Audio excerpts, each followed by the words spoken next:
Assalamualaikum warahmatullahi wabarakatuh. Perkenalkan, nama saya Zara Rizkiana dari Program Studi Antropologi Budaya Angkatan 2025, Fakultas Ilmu Budaya, Universitas Gadjah Mada. Seperti yang kalian tahu, Indonesia memiliki banyak kebudayaan dari Sabang sampai Merauke. Dari banyaknya kebudayaan tersebut, ada salah satu kebudayaan yang menarik perhatian saya.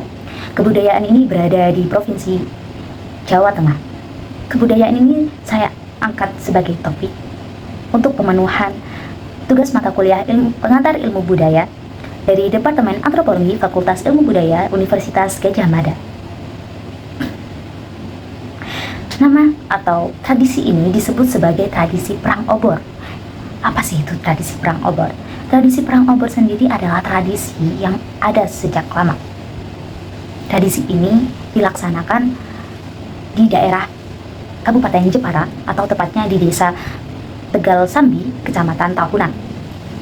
Tradisi ini dilakukan setiap 1 tahun sekali setelah panen raya, yaitu pada bulan Zulhijjah atau tepatnya di Senin Pahing malam Selasa Pon. Pelaksanaan dari tradisi ini bertujuan untuk tolak balak, rasa syukur, dan juga penghormatan. Tradisi ini memiliki sejarah yang cukup unik, di mana dimulai dari perselisihan antara dua tokoh masyarakat yang bernama Ki Babatan dan juga Ki Gemblong. Ki Babatan terkenal sebagai juragan ternak atau orang yang memiliki banyak sekali hewan ternak, dan kemudian pada suatu hari mempercayakan hewan-hewan ternaknya untuk diurus oleh Ki Gemblong. Ki Gemblong yang awalnya telaten dalam merawat hewan ternak, pada suatu hari ia lalai dalam melaksanakan tugasnya. Ki Babatan yang mendapati hewan ternaknya banyak yang mati dan juga terkena penyakit, merasa marah dan juga kesal terhadap Ki Gemblong, yang pada akhirnya ia mencari Ki Gemblong dan terjadilah perselisihan antara dua orang tersebut, di mana Ki Babatan menyerang Ki Gemblong menggunakan obor yang terbuat dari serabut kelapa. Begitupun Ki Gemblong yang tidak terima diserang begitu saja oleh Ki Babatan. Mereka terlibat perselisihan yang cukup menegangkan. Namun uniknya, dari perselisihan tersebut, ternak yang awalnya sakit atau banyak yang terkena penyakit, tiba-tiba saja terlihat sangat sehat. Dan disitulah awal mula tradisi ini ada. Pada pelaksanaannya saat ini, tradisi ini dimulai dengan membacakan doa, zikir kepada makam leluhur, selamatan, lalu ada pertunjukan wayang kulit, dan kemudian adalah puncak acara di malam hari, yaitu perang obor. Perang obor ini dilakukan oleh para pria dewasa yang menyerang satu dengan yang lain menggunakan obor yang terbuat dari serabut kelapa.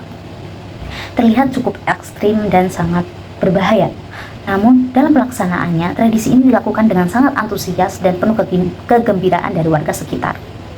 Tentunya dalam pelaksanaan tradisi ini diawasi oleh sesepuh ataupun tokoh adat di sekitar Kecamatan Tahunan atau Desa Tegal Sambi. Nilai-nilai yang terkandung dalam tradisi ini meliputi nilai ketuhanan, nilai gotong royong, nilai kesetiakawanan, toleransi, dan lain sebagainya. Ketuhanan sendiri meliputi tolak balak, rasa bersyukur, dan juga penghormatan terhadap nenek moyang. Toleransi karena kita menghargai antara satu dengan yang lainnya.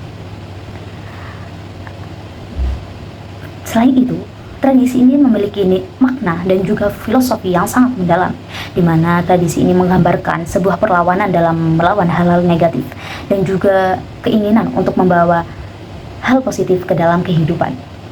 Api dalam obor atau api yang diciptakan obor menyimbolkan sebagai perlawanan terhadap hal-hal negatif.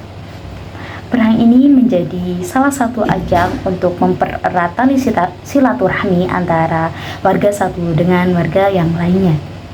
Tradisi ini bukanlah sekedar kisah masa lalu, namun tradisi ini merupakan identitas yang terus hidup di tengah perubahan zaman.